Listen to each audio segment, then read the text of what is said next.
Mardi le 29, bienvenue en prenant votre café. Mon nom est François Lambert, vous vous en doutez, vous êtes sur la chaîne. Hey, aujourd'hui, là, ce qu'il faut vous retenir, un seul sujet. Tous les sujets sont intéressants, mais j'aime beaucoup ma pensée du jour.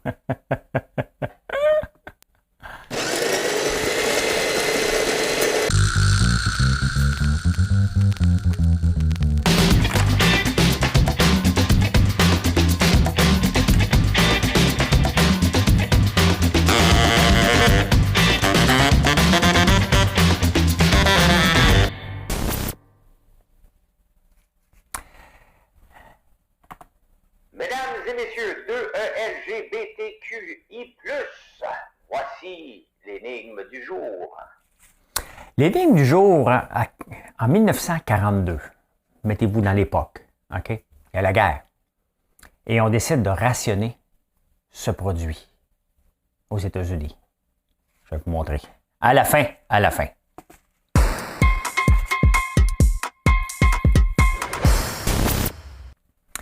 Bien, il y a beaucoup de choses qui se passent aujourd'hui. La première chose, c'est la Ville de Montréal qui va déposer son budget. On va le savoir si on va être entre 3 et 6 % d'augmentation des taxes.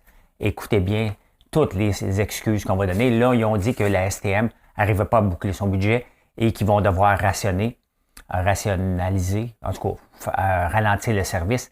Depuis le début de la COVID, je le dis. La COVID, quand même, ça fait 2 ans. Hein? Et les autobus étaient vides, on a continué. Il faut garder les emplois, il faut garder, puis tout ça. Mais il y avait un coût à payer. Retarder un peu, faire des ajustements. On n'a pas fait d'ajustements. On pensait mettre 250 millions dans un garage, on vient de mettre 500 millions. Et là, on va dire, ouais, mais là, il faut ralentir, puis on attend de l'argent nouveau. On a une ville qui n'est pas gérée. Hein? Puis vous pensez que ça ne vous affecte pas, les gens qui sont à l'extérieur? Là? Oui, ça vous affecte parce que ainsi va la Ville de Montréal. Le gouvernement, à un moment donné, est obligé de venir éponger pour avoir des mairesses yokis, des mairesses qui ne comprennent pas le sens des finances, qui ne veulent pas se faire dire qu'ils ont de l'austérité. Mais c'est ça. C'est ça qu'on voit, hein? Des gens qui ne veulent pas gérer puis qui veulent juste avoir plus d'argent, en disant pour les services à la population. Le service à la population et la COVID a le dos très, très, très, très large. Hein? Bien, c'est ça. Hein? Fait qu'on va voir le genre de budget. Attendons-nous de nous faire égorger encore autant pour une ville qui n'est pas propre, une ville qui est pleine de trous. C'est un peu fâchant. Puis on les met aussi. Tu sais, ces gens-là là, sont des spécialistes de convaincre les gens. Nous, on va s'occuper de toi. Toi, tu es important, mais ce qui est surtout important, c'est qu'ils ne gèrent pas. Donc, on continue à dépenser, c'est enrageant, tout simplement. Hein? Et ce qui se passe en Chine, on se calme les nerfs avec nos petits problèmes à Montréal. Là. La Chine, ça me fait penser à, pas rien que moi, tout le monde le dit, 1989, à la place Tiananmen, quand un Chinois s'était couché devant un tank. Hein? Et écoute, ça n'a pas de bon sens. Là. Ils les enferment. L'iPhone City, il enferme les Chinois là, pour le zéro COVID. Tu sais, maintenant, on est ailleurs. Là. Ce qui était bon au début de la COVID là, n'est plus bon aujourd'hui. Okay? Il n'y a pas personne qui va réaccepter, puis il n'y a pas personne qui va se faire enfermer ici. Là. Ce qui se passe là-bas, ben, c'est inacceptable. Hein? C'est les droits de l'homme qui sont encore bafoués. Ben, je pourrais dire les droits de IL, c'est important. Il faut que je sois inclusif. Faut que je sois inclusif. Merci. Ça fait longtemps que je n'ai pas eu mes sons, fait que je vais en mettre un petit peu aujourd'hui. Mais ça, là, c'est notre faute. Okay? On a accepté de jouer le jeu de la Chine parce qu'on aime Dollarama, on aime faire nos affaires en Chine. Et là, maintenant, on est pris avec eux autres. Hein? Ben, puis là, on le voit l'impact. Je vais vous montrer tantôt l'impact sur les marchés boursiers aujourd'hui. Quand même, on a mangé toute une volée. Hein? L'industrie du porc. J'écoutais une entrevue. J'en fais comme 3-4 jours que j'en parle parce que ça brasse avec Olimel. Puis il y a eu un building que je vous ai montré hier de 26 étages en Chine. 600 000 porcs. Et là, j'étais sur la route lundi, puis j'étais avec Ferrandez. J'écoutais Ferrandez au 98.5. Il interview le gars en charge de l'industrie du porc Québec, le président. Là. Et première question qu'il me demande, il dit, est-ce que vous avez des fenêtres? Il n'y aura pas de fenêtres là-bas, est-ce que vous avez des fenêtres? Le gars, il n'est pas capable de répondre. Il dit, oui, je ne m'attendais pas à cette question-là, là, je ne suis pas prête pour ça. Hey man, on va. Hein? As-tu des fenêtres ou non dans les porcheries? C'est simple. Tu réponds oui ou non. T'sais? Pourquoi se casser la tête avec ça? Là? Il n'y a pas de fenêtres dans les porcheries, les amis, ici non plus au Québec. Là. Je pense pas qu'il y a beaucoup de fenêtres là-dedans. Pourquoi? Je vais vous dire pourquoi. Parce que ils sont obligés de contrôler la lumière pour faire déclencher les chaleurs aussi. Il n'y en a pas de fenêtre. Vous ne verrez pas des porcs en liberté, là, à part chez la cabane à Martin, là, Martin Picard. Là, puis il n'y en a plus même d'ailleurs. Hein? Il y a l'industrie du porc, je vous en parle parce que il y a un gars dans les journaux qui vient d'investir 2,3 millions après 8 mois. Il se rend compte qu'il vient de faire une gaffe. Mais là, c'est pas la faute au gouvernement, c'est pas la faute à tout le monde non plus. Là. C'est la faute au gars qui n'est pas capable de comprendre le cycle du porc. Le cycle du porc existe depuis toujours. The hog cycle. Hog avec un H. Hein? Tous les 18 mois, le prix monte, les autres 18 mois, ça descend. Ça remonte. Là, on est dans un creux de baisse là, en ce moment. Tout simplement. Donc, c'est normal, c'est comme ça. Allez lire là-dessus. Si tu es investisseur là-dedans, là, tu le sais qu'à un moment donné, donc si tu n'es pas capable de prévoir le moment où ça va être down, ton but, là, c'est d'arriver à contre-courant de ce cycle-là. C'est pas de sa faute, c'est pas la faute à la société, là, s'il a mis 2,3 millions, là, il l'a fait. Regardez, moi, je voulais investir dans les lapins. Mon but, j'avais une garantie d'achat de 325 lapins par jour que je devais produire. Donc, c'est du lapin en tabarnouche. OK? Donc, ma bâtisse que j'avais prévue, j'avais fait faire les plans, 80 par 200. C'est gros, là. OK? Il y en avait du lapin là-dedans. Ça me coûtait quand même 2 millions à mettre ça à table pour le faire. J'ai été dans une réunion à un moment donné, puis qu'est-ce qu'on m'a dit? Fais attention à l'acheteur. Je dis, comment faire attention à l'acheteur? Je vais mettre 2 millions sur la table pour dépendre de quelqu'un, c'est sa bonne humeur ou sa mauvaise humeur. Tu sais, on le sait à un moment donné dans quel domaine qu'on embarque, là. Bien, à ce moment-là, je suis sorti de la rencontre, j'ai fait « Ciao, bye, mes lapins! » J'embarque pas là-dedans. Hey, avec la COVID, là, parce que les lapins, mon but, c'était pas des vendre. Il fallait les vendre entiers, mais moi, j'aurais pas voulu faire ça. J'aime le lapin quand même. J'aurais aimé ça qu'on puisse les faire dans des paquets pour les vendre, mais ça me prenait là-bas. Ça aurait été compliqué à tabarnouche. La COVID, là, puis la Réunion est venue me sauver 2 millions dans le trou. Je suis bien mieux de mettre l'argent sur ce que je fais en ce moment. Pas mal plus fun et pas mal moins de trouble que faire attention à l'acheteur. Là, c'est les acheteurs que je dois faire attention. C'est des centaines d'acheteurs par jour, sinon des milliers. Donc, j'aime mieux faire attention à des milliers d'acheteurs qu'un seul. Hein? La police de caractère à l'Université Concordia. Tabarnouche! La police de caractère s'appelle Gil Sans. Okay? Le gars, il est mort en 1940. Mais là, ils ont découvert en 1989 que c'était un pédophile. Et là, les wokistes disent, il faudrait changer la police de caractère. Change le nom, là. T'sais. À un moment donné, là, les étudiants, là, c'est pas... On est rendu qu'on capote solidement, là. OK? J'en parle parce que on fait des débats où il ne devrait pas avoir de débat, là. OK? Si quelqu'un fait ça, il faut juste dire, hey, regardez, on va changer la police de caractère, là. Le gars, on ne veut pas être associé à lui. Mais là, il est mort depuis 1940. Ça n'existait même pas une police de caractère dans ce temps-là. C'était, t'écrivais-tu à la main ou pas à la main, là, tu sais, calculatrice. Elle allait-tu en Californie, hein? Vous voyez comment, puis c'est une bonne leçon de ce qui se passe en Chine en ce moment, il faut commencer à se réveiller. Bien, c'est exactement ce qu'il faut faire avec la laitue. C'était facile. On a dit, parfait, on va aller là, ça coûte pas cher, ils sont capables d'en produire, on exploite les Mexicains, on embarquait là-dedans. Là, on s'en va en Chine pour d'autres affaires, on exploite les Chinois, hein?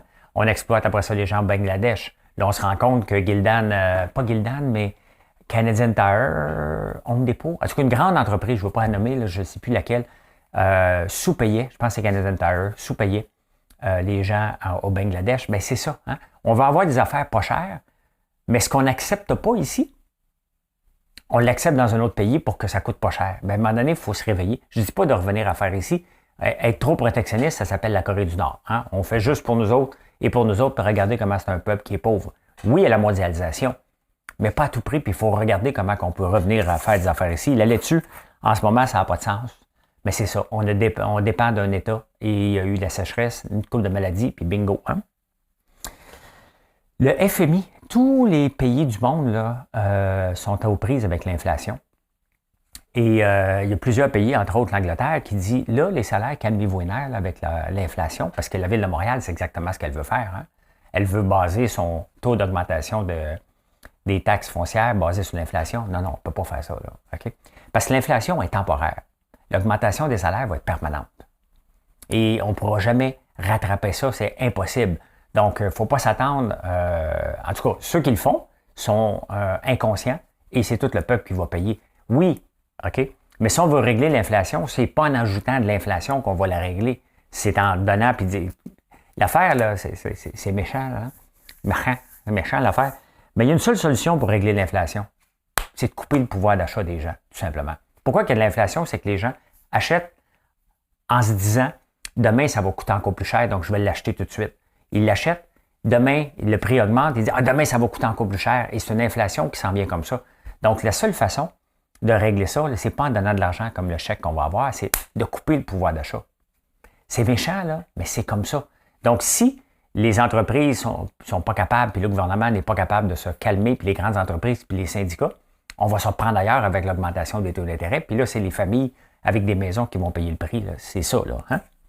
Hey, le saviez-vous que c'est le mois de la littératie financière? J'ai lu ça aujourd'hui. On est le 29 novembre, on vient d'apprendre ça. En tout cas, moi, je viens de l'apprendre, puis pourtant, je suis impliqué dans la finance. Là, tu sais. Voilà. Au Québec!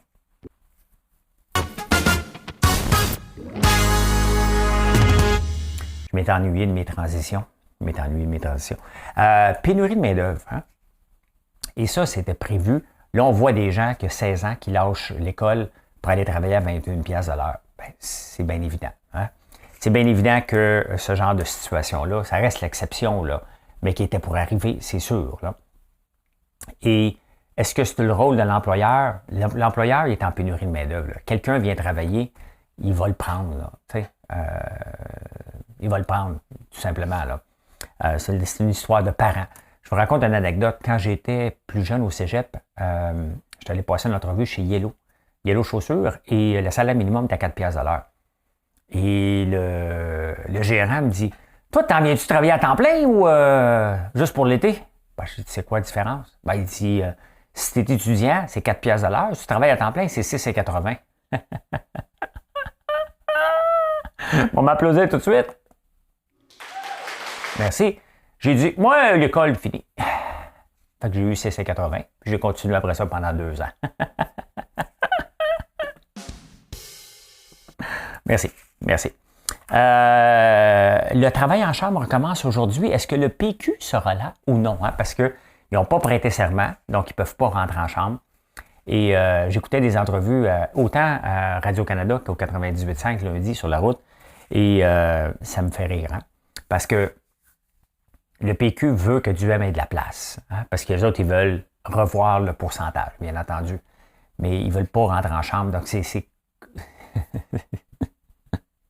ridicule. Honnêtement, c'est ridicule juste pour prêter serment au roi. Là, mettons une patate dans la bouche au pire. Pas serment au roi! Ben, c'est fait. C'est fait. Duhem, j'ai écouté, écoute, le gars, il délire. Tu délires, Éric. Hein? Et Duhem, il dit, écoute, l'année passée, là, avant les élections, il n'y a personne qui avait voté pour nous autres. Il y a une petite voix qui bouge un peu, là, comme la mienne. Moi aussi, j'ai une voix énervante, mais puisque j'en ai une, je peux rire des autres. Hein? Puis là, ben, avec Claire, j'avais un droit puisque j'avais des voix dans... Hein? Parce qu'il y avait Claire Sanson qui avait laissé tomber la CAQ pour finir avec Éric Duhem. Mais c'était pas... Il a dit, j'avais des droits. Oui, tu avais des droits parce que tu avais une transfuge. Hein? Tu avais quelqu'un qui avait triché le système pour te donner des droits à court terme. C'est pas ça le système, là. Le système, c'est qu'on vote pour quelqu'un. Avec le parti, on vote plus pour le parti que pour la personne en partant. T'sais? Donc, et il dit, c'est la maison du peuple, puis 500 000 personnes ne peuvent pas être reconnues. Non, c'est pas la maison du peuple, là. Hein? L'Assemblée nationale, c'est pas la maison du peuple. C'est calme. C'est la maison des députés. Hein?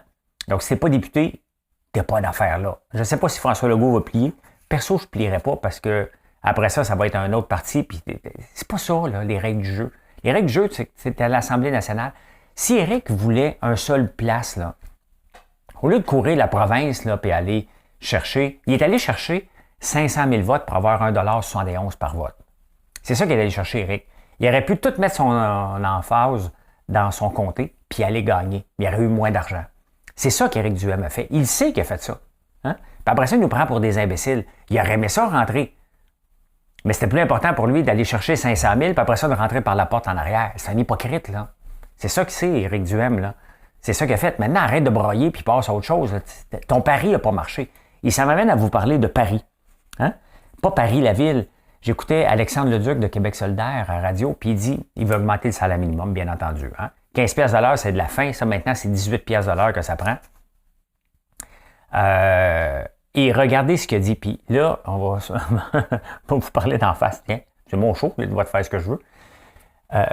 Québec solidaire dit le pari qu'on fait, c'est en augmentant le salaire à 18 piastres de l'heure, les gens vont dépenser dans les entreprises locales. Bien, vous voyez, moi, je ne suis pas en affaires pour parier. Quand j'ai le goût de parier, je m'en vais au casino. OK?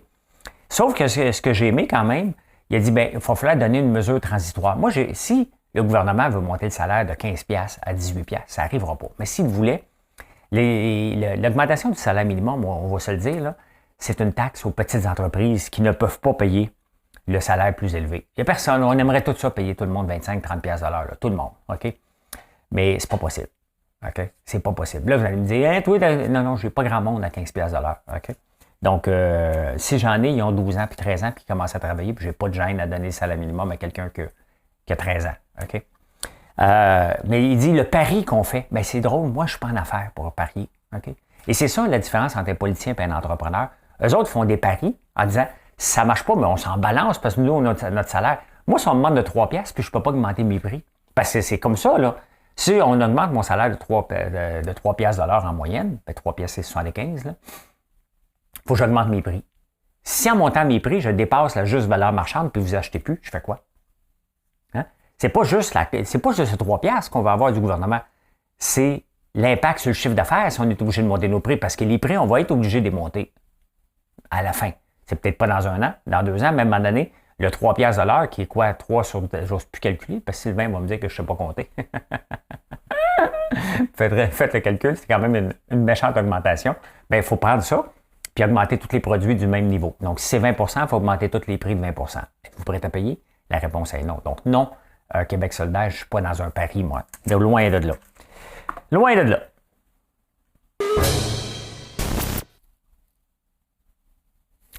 Cataloguing Christmas. Je suis tombé sur un article dans le National Post vraiment intéressant sur les catalogues de Noël. Et qui se souvient pas des catalogues de Noël? T'es trop jeune, va fouiller dans le garde-robe de tes parents, des grands-parents. Il doit y avoir un vieux catalogue Sears avec des plis au début. Parce qu'au début, c'était les madames avec des soutiens-gorge.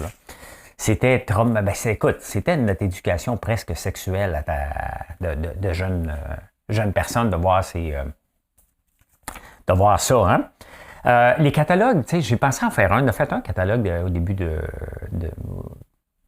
l'été. Ça a bien fonctionné. On a essayé un pamphlet, ça a été un flop total.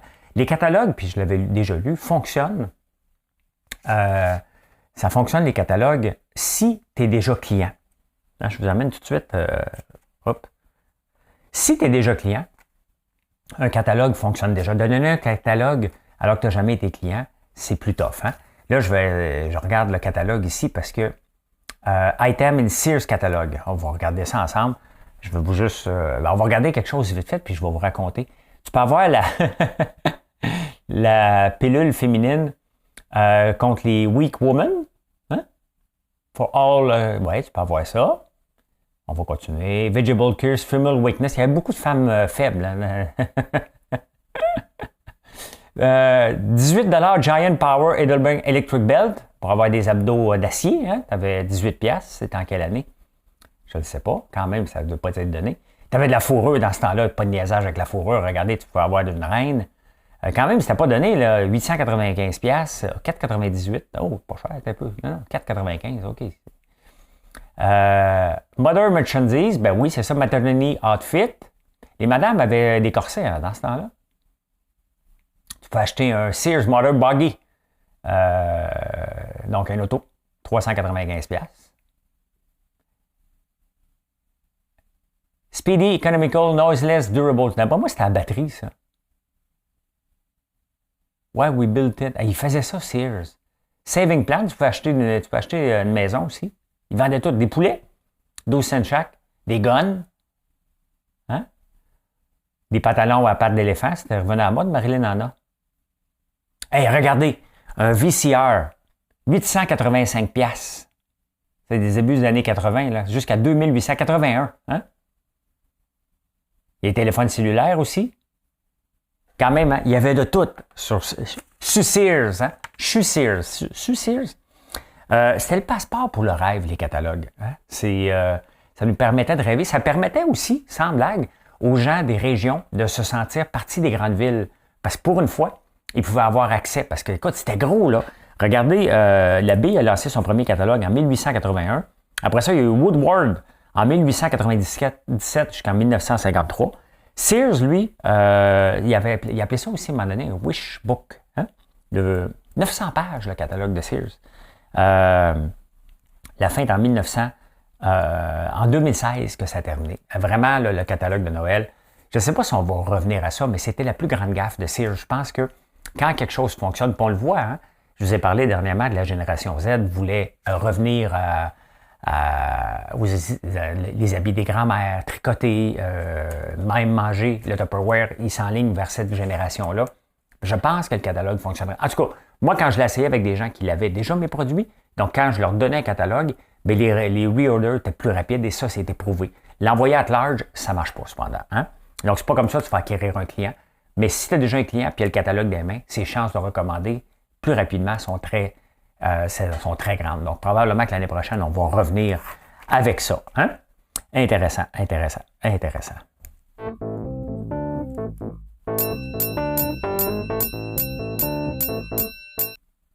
Vous voyez la différence entre le milieu des artistes et le milieu des affaires. Hein? Future, un rappeur que je ne connais pas, certains d'entre vous le connaissent, là. Lui, il a dit, écoute, moi, je veux devenir milliardaire.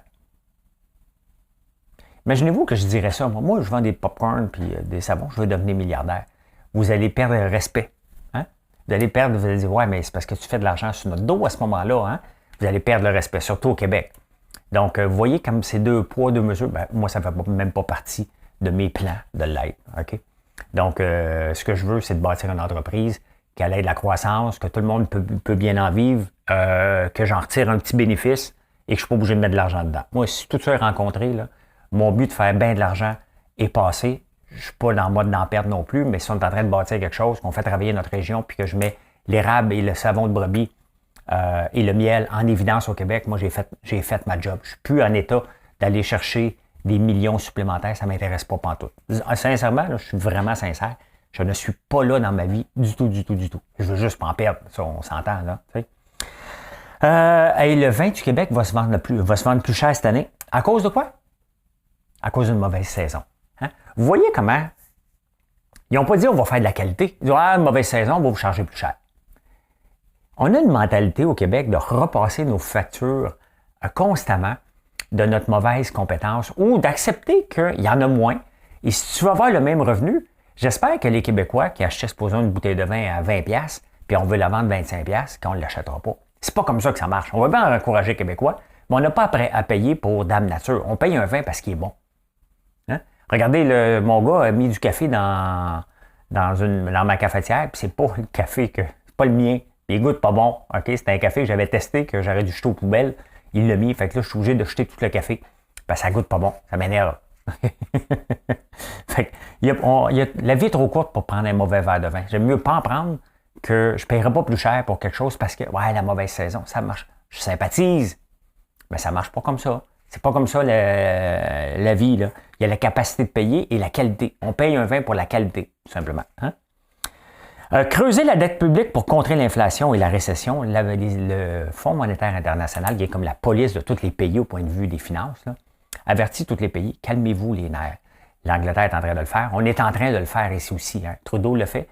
L'argent que Legault va nous donner, c'est la même chose. Donc, on emprunte ou on prend de l'argent d'un fonds qu'on pourrait rembourser la dette. Et là, on emprunte pour contrer l'inflation. Et je vous le dis, puis je vous le répète, c'est contre-productif pour l'inflation. Parce que ceux qui ont de l'argent vont prendre cet argent-là, vont le mettre de côté. Ceux qui n'ont pas d'argent vont faire rouler l'inflation. Et pendant ce temps-là, le pays s'endette pour essayer de régler une situation qu'il ne peut pas régler en injectant de l'argent. Puis il a dit, écoute, c'est parce que l'élastique, à un moment donné, va péter. Là. Bien, c'est là qu'on est. Donc, quand le Fonds monétaire, le FMI, donne un warning, c'est sérieux, puis il faut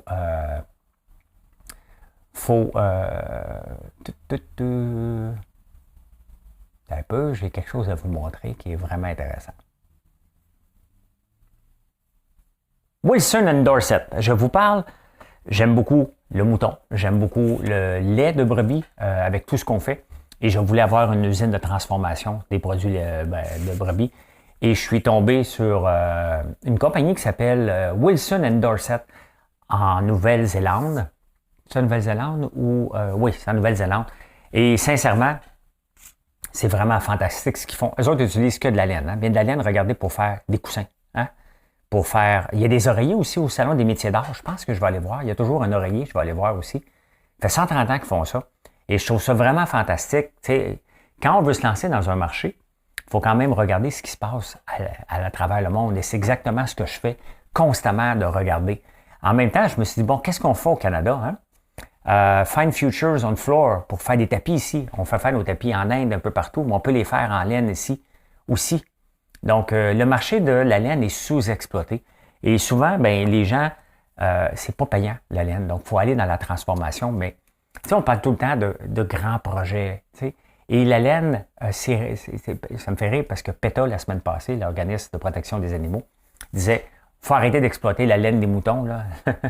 La laine des moutons, c'est nous qui la tondons. La laine des moutons, c'est nous qui la tondons. Ben oui.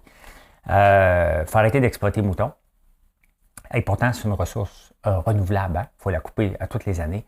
Et on peut faire bien des choses avec ça. Donc, oui, ça donne des gaz à effet de serre. Pas les moutons. Hein? Ça rumine puis ça pète, que ce que je vous dis. Mais je trouve ça intéressant. Et c'est ça que je vous dis, c'est que si on veut se lancer dans un marché, il faut le connaître vers où ce marché-là s'en va.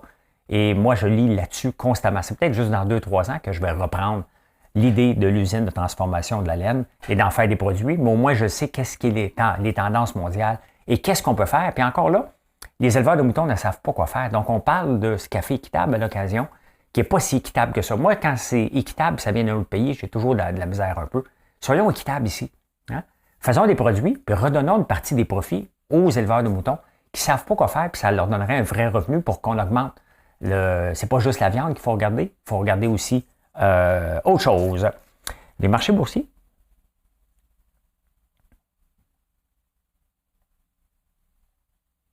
Ah oui, c'est parce qu'il faut que je me mette ici. Bon, j'étais un peu mêlé.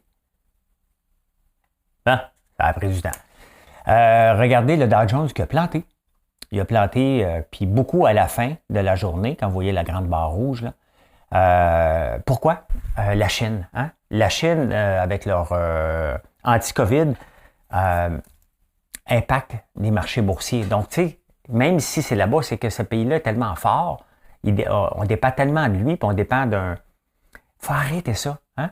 Là, il n'y a rien de mauvaises nouvelles là, aux États-Unis et au Canada. C'est juste les marchés disent « Oh non, non, non, non, non, non. La chicane est pognée, on ne sera pas capable de livrer ici. On était trop dépendants. » Trump, là, il disait « Il faut arrêter d'être dépendant vers la Chine parce que c'était trop grand. » Mais c'est de la façon qu'il faisait, lui, qu'il y a d'autres choses. Mais voyez, les marchés ont dégringolé bien raide. Êtes-vous prêts pour les insolites? Parce que j'ai des bons insolites.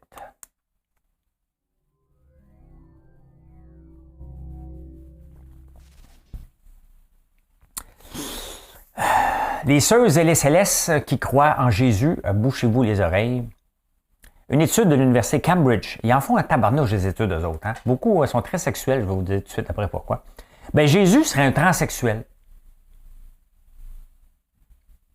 C'est pas terminé, là, mais selon, là, Jésus est transsexuel. Pour moi qui le dit, c'est l'université Cambridge. Puis l'université Cambridge, là, c'est quand même une pas pire université. Il y a Oxford puis Cambridge en Angleterre. Là. Mettons, tu mets ça dans ton CV, là, c'est comme l'équivalent que tu allais à Harvard, mettons. OK?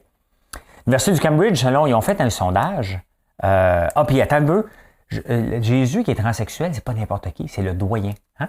Comment on dit ça, le doyen, quand même? Le dean, je suis allé voir quand même pour voir c'est quoi un dean. Le doyen.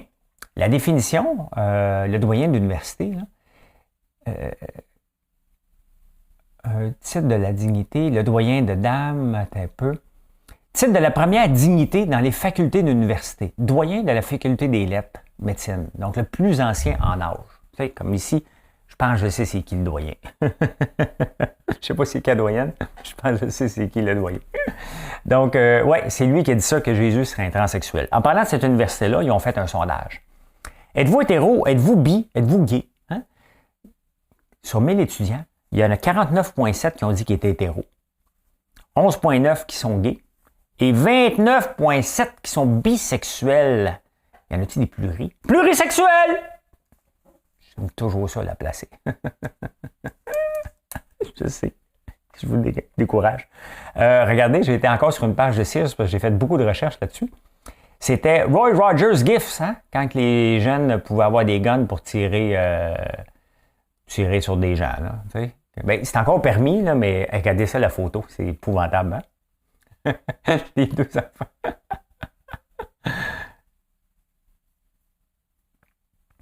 Pourquoi? Il y a les deux enfants qui n'ont pas de l'air. Bon, je ne suis pas capable de l'ouvrir, fait que je vais le fermer. En tout cas, ils sont là. Ouais, fait que c'est ça. Hein? Les maudits Chinois. Ils ne sont pas juste responsables des marchés financiers puis de tout nous bousiller. Là. Non, on va faire comme Pierre Fitzgibbon. Tu sais, ils ont fait un super barrage là-bas, les Trois Gorges. Là, hein? Immense. Ils ont monté 575 pieds de l'eau au-dessus du niveau de la mer pour créer des barrages. Ils ont inondé des villes. C'est immense ce qu'ils ont fait. Hein? 42 milliards de tonnes d'eau qui retiennent. Puis à cause d'eux autres, là, si vous trouvez la journée longue des fois, vous dites, coudonc, tabarnouche, ça finit plus cette journée-là.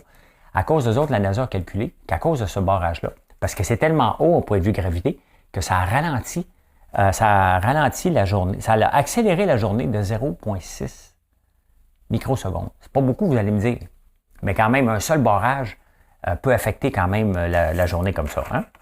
Voilà. Mesdames, quand vous mettez du mascara, c'est où qu'on se met du mascara? C'est-tu ses yeux? C'est-tu comme ça?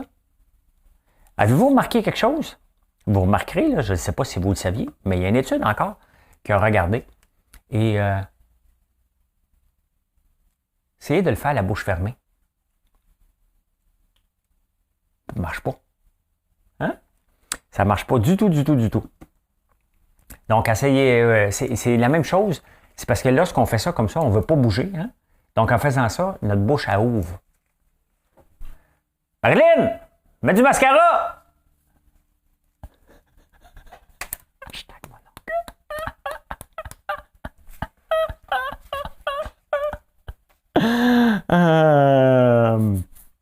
Oui, c'est une combinaison de nerfs, dans le fond, qui fait faire ça. C'est la même chose que quand on éternue en regardant les lumières.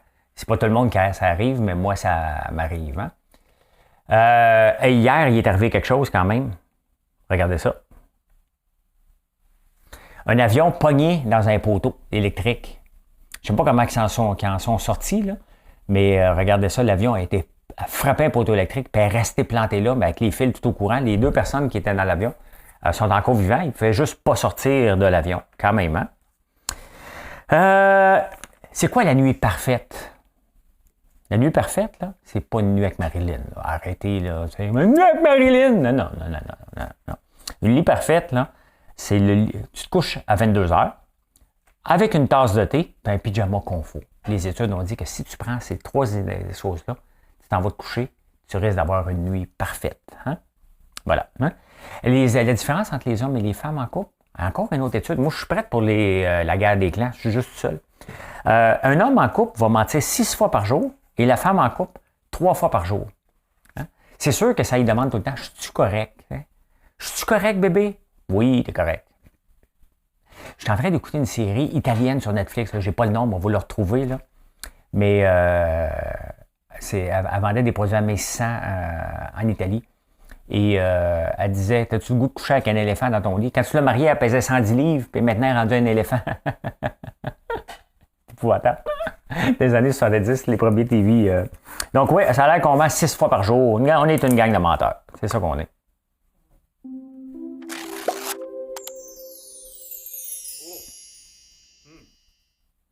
OK, là, je vous le dis tout de suite, là, ma pensée du jour est vraiment bonne. Mais quand je l'ai lu, là, j'ai éclaté de rire parce que c'est vraiment pipi caca, mais c'est vrai pareil, OK?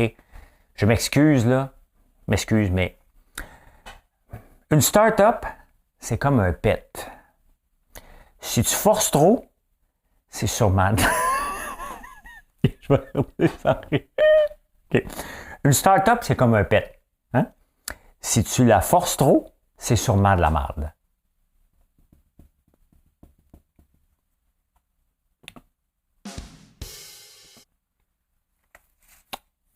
Je ne vais pas demander de vous abonner à date une seule fois dans le show. Je n'ose pas vous le demander après avoir dit ça. Hein? On s'en va à l'énigme. Mesdames et messieurs, 2ELGBTQI+, voici l'énigme du jour. Il y a 80 ans aujourd'hui. Un peu, on l'a retrouvé. C'est le temps de fermer mes fenêtres. Eh bien oui, il y a 80 ans aujourd'hui, c'était la ration du café. Hein? Laisse marquer 79 ans parce que c'est en 2021. On s'entend qu'on est en 2022. Do less with enough, so they'll have enough. Donc, il fallait rationner le café pour que l'armée en ait assez. Donc, quand même, hein? Coffee or die, 11, exactement. C'était ça, la réponse, on a rationné le café quand même. Hein? Et je peux dire ceci. Mission accomplished. Hey, merci d'être là. J'espère que vous avez apprécié. Bonne journée tout le monde. Je vous reparle un petit peu plus tard, un petit peu partout. Bye.